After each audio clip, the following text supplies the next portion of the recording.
Hello दोस्तों, मैं सुप्रिया आप सभी को Supriya education hub YouTube channel पे स्वागत करती हूँ। आज का वीडियो किन के लिए है? आज का वीडियो है 20 से 23 सेशन पार्ट 2 के स्टूडेंट के लिए, ठीक है। केमिस्ट्री सब्सिडरी के लिए है, ठीक है।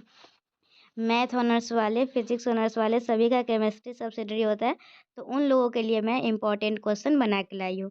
देखिए, मैं आप लोगों को पहले ही बता देना चाहती हूँ कि केमिस्ट्री सब्सिडरी का पिछले 5 साल का मैं क्वेश्चन देखी हूँ, ठीक है। लेकिन उसमें ऐसा कोई साल नहीं मिला है जिससे कि क्वेश्चन एग्जैक्ट मतलब कि सेम टू सेम रिपीट करे। ऐसा बहुत सारे सब्जेक्ट में होता है कि सेम टू सेम अगर 20-18 में सेम रहेगा, 16 और मतलब कि 17-19 में सेम रहेगा। लेकिन केमिस्ट्री सब्सिडरी में शायद ही ऐसा 1-2 क्वेश्चन रहता है जो कि रिपीट करता है, ठीक है। तो इसका ये क्वेश्चन बनाने में बहुत मेहनत लगा है कि अगर आप लोग इतना कर लेते हैं ना, तो फिजिकल केमिस्ट्री में पहले ही मैं बता देती हूँ, केमिस्ट्री सब्सिडरी में मैं ज़्यादा गारंटी नहीं ले सकती क्योंकि आज तक कोई भी क्वेश्चन रिपीट नहीं किया है। ये क्वेश्चन में पूरे 5 साल का सभी में से कुछ ना कुछ क्वेश्चन लिया ही गया है और कुछ इस प्रकार से लिया गया है कि हाँ, आप लोग को देखिए, आप लोग को 9 क्वेश्चन एग्ज़ामिनेशन में पूछा जाएगा केमिस्ट्री सब्सिडरी में, जिसमें से आप लोगों को 3-3 तीनों ग्रुप से क्वेश्चन रहेगा। एक फिजिकल रहेगा, एक इनऑर्गेनिक रहेगा और एक ऑर्गेनिक रहेगा। तो और बनाना आप लोगों को इसमें केमिस्ट्री सब्सिडरी में 5 ही क्वेश्चन रहता है। तो कम से कम 2 क्वेश्चन आप लोगों को फिजिकल केमिस्ट्री से आराम से बन जाएगा और इनऑर्गेनिक में मैं जो बता दूँगी ना, उससे भी आप लोगों को 2 बन जाएगा और ऑर्गेनिक में आप लोगों का 1 क्वेश्चन फिक्स है जो कि हर साल आता है, तो वहाँ से आप लोग कर लीजिएगा, ठीक है। ऐसा मैं नहीं बोल रही हूँ कि आप लोगों को फिजिकल केमिस्ट्री में जितना भी पूछेगा, आप लोग सभी के सभी क्वेश्चन बनाने में एकदम महारत ही हासिल कर लीजिएगा अगर इतना पढ़ लीजिएगा। लेकिन हाँ, आप लोग कम से कम देखिए केमिस्ट्री सब्सिडी में तो पास ही करना होता है ना, हाँ, तो पास ज़रूर कर जाइएगा मैं जो क्वेश्चन आज बताऊँगी उससे, ठीक है। और ये पूरे 5 साल का निचोड़ लिया गया है, ठीक है। इतना कर लेते हैं तब तो कोई टेंशन नहीं है, पास आराम से कर जाइएगा, टेंशन नहीं लेना है। और सब्सिडरी पेपर है तो आप लोग को पता ही होगा कि इससे हाँ, इसमें ज़्यादा मार्क्स तो लाने नहीं होते हैं, ठीक है। चलिए देखिए और मैं सिर्फ क्वेश्चन ही नहीं आज क्वेश्चन बता रही हूँ, ठीक है। लेकिन हम लोग इसका सॉल्यूशन भी करेंगे और बहुत ही अच्छी तरीके से आसान भाषा में इसको समझेंगे, ठीक है। चलिए देखिए, सबसे पहला क्वेश्चन नंबर क्या है? State and explain first law of thermodynamics, what are its limitation, ठीक है। तो ये लॉ ऑफ थर्मोडायनेमिक्स आप लोग अच्छे तरीके से कर लीजिएगा क्योंकि इससे क्वेश्चन आता है आप लोगों का, ठीक है। मतलब कि 2 साल जो है 17 और 19 में सेकेंड लॉ पूछा गया था और 18 में और 20 या 16 में, ठीक है, 16 और 18 में फर्स्ट लॉ ऑफ थर्मोडायनेमिक्स पूछा गया था। तो मैं first law of thermodynamics guess कर दी हूँ कि हाँ, ये आ सकता है। चलिए दूसरा क्वेश्चन क्या है? Differentiate between isothermal and adiabatic process. तो आइसोथर्मल प्रोसेस और एडियाबैटिक प्रोसेस में क्या अंतर है आप लोगों को बताना है। और लास्ट नंबर क्वेश्चन क्या है? Define CP and CV and prove that CP minus CV equal to R, ठीक है। तो आप लोगों को तीसरा नंबर क्वेश्चन ये है। सेकेंड का ए क्या है? आप लोग को डिफाइन ऑर्डर ऑफ रिएक्शन, पहले ऑर्डर ऑफ रिएक्शन को डिफाइन करना है और फिर क्या है? Derive expression for rate constant for first order reaction और जीरो ऑर्डर रिएक्शन। देखिए आप लोगों को सिर्फ सीख लेना है कि आखिर हम लोग रेट कांस्टेंट को कैसे डिराइव करते हैं, चाहे वो किसी भी ऑर्डर के लिए पूछे आप लोग बना सकेंगे। और इस क्वेश्चन को पूछने का एक दूसरा तरीका भी होता है, जैसे ये आप लोग फर्स्ट ऑर्डर रिएक्शन का रेट को डिराइव कर लिए, फिर आप लोग का टी हाफ के बारे में पूछ लेगा, ठीक है।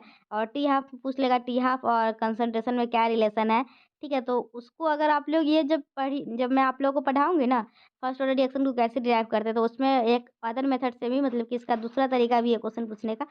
वो अगर पूछता है तो हम लोग कैसे उसको मतलब कि बनाएँगे, वो भी हम लोग देख लेंगे, सॉल्यूशन वीडियो आएगा ना उसमें। चलिए नेक्स्ट क्वेश्चन क्या है? What is buffer solution and explain mechanism. Buffer solution के बारे में अच्छे से आप लोगों को पढ़ लेना है, एग्जाम्पल भी जान लेना है। फिर नेक्स्ट क्वेश्चन क्या है? What do you mean by exothermic and endothermic reaction and explain the term activation energy of a reaction. Third number question क्या है? What do you mean by standard electrode potential of a cell. और second क्या है? What is concentration cell. और third क्या है? Define solubility product, ठीक है। अब 4 नंबर कुछ है आप लोगों को explain the following.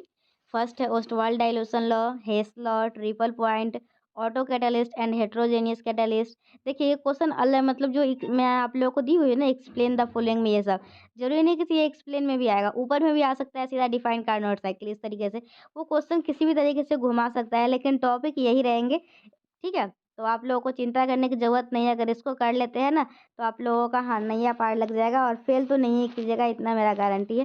Chemistry subsidy में हर साल स्टूडेंट प्रमोटेड हो जाते हैं क्योंकि वो मतलब पढ़ते ही नहीं है सही से, अगर वो मतलब कि पढ़ भी ले, ऊपर ऊपर भी पढ़ लेंगे तो हो जाएगा, ठीक है। मतलब मैं जो क्वेश्चन बता रही हूँ ना उसको आप लोग अच्छे से कर लीजिएगा, ठीक है। चलिए, और auto catalyst and heterogeneous catalyst, Carnot cycle. और मैं देखिए बाकी सारे सब्जेक्ट का मैं सोल्यूशन प्रोवाइड करवाऊँ या ना करवाऊँ, केमिस्ट्री सब्सिडरी का मैं कोशिश करूँगी करवाने का, क्योंकि केमिस्ट्री सब्सिडरी में हर साल देखा जाता है बहुत सारे स्टूडेंट प्रमोटेड हो जाते हैं, ठीक है। और पूरे यूट्यूब पे कंटेंट ही नहीं है केमिस्ट्री सब्सिडरी के लिए जो कोई पढ़ाई करेगा। और जी मिलर इंडेक्सेस है और उसके बाद यूनिट सेल है। चलिए 5 नंबर क्वेश्चन क्या है, स्टेट फेज रूल, ठीक है। State phase rule and apply it for ice water vapor system and explain the terms involved in the phase rule। मतलब फेज रूल जो होता है ना, तो उसमें 3-4 टर्म इन्वॉल्व होते हैं, तो वो सारे सभी को एक्सप्लेन भी करना है। और देखिए ये जो नीचे दिया हुआ है ना, अदर सो डेट द हाफ लाइफ पीरियड, तो ये आप लोग को जो ऑर्डर ऑफ रिएक्शन वाला क्वेश्चन था ना, उसका अदर टाइप से इस टाइप से पूछ सकता है। मैं सोची बाद में किसी लिख देती हूँ ताकि आप लोगों को समझा सकूँ। So that half life period of a first order reaction is independent of initial concentration. तो जिस टाइम आप लोग रेट ऑफ रे क्या था, ऑर्डर ऑफ क्या था, एक था ना first law of order, just wait. हाँ, रेट कांस्टेंट, जब आप लोग फर्स्ट ऑर्डर रिएक्शन का रेट कांस्टेंट डिराइव कीजिएगा ना, उसी में आप लोगों का ये भी हो जाएगा। टी हाफ के लिए आप लोग निकाल लीजिएगा। तो ये सिर्फ फिजिकल का था, ठीक है। इनऑर्गेनिक के लिए भी अलग से मैं वीडियो लाऊंगी और ऑर्गेनिक के लिए भी अलग से लाऊंगी। ये वीडियो आप लोग को लग रहा होगा कि हाँ 5 मिनट में बन गया है, तो उतना मेहनत नहीं लगा होगा, लेकिन ये क्वेश्चन जो मैं बनाई हुई है ना, पूरे 5 साल का बहुत ही अच्छे तरीके से निचोड़ है, समझ सकते हैं आप लोग, ठीक है। जो स्टूडेंट क्वेश्चन बैंक नहीं पढ़ना चाहते हैं ना, तो वो कम से कम इस निचोड़ को जरूर पढ़ लेंगे, ताकि उस उनका नैया पार लग सके, ठीक है।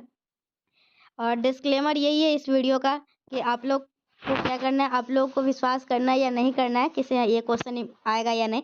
देखिए कोई भी मतलब कि कोई भी स्टूडेंट, मतलब कि क्या बोल रहे हैं, कोई भी स्टूडेंट को ऐसा क्वेश्चन चाहिए होता है ताकि एग्जामिनेशन में क्वेश्चन आ जाए।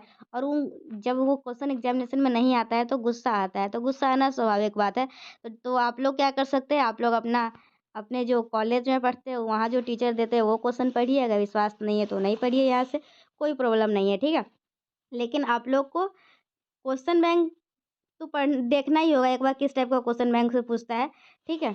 तो चलिए इस वीडियो में यहीं तक। आप लोग के लिए मैं इंपॉर्टेंट क्वेश्चन पूरे 5 साल का निचोड़ लेके आ गई हूँ। अगर आप लोग इसको पढ़ लेते हैं तो एग्जामिनेशन में अच्छा स्कोर आ जाएगा, ये मेरा गारंटी है। लेकिन अगर आप लोग को विश्वास नहीं है तो नहीं भी पढ़ सकते हैं, ठीक है। चलिए थैंक यू, बाय।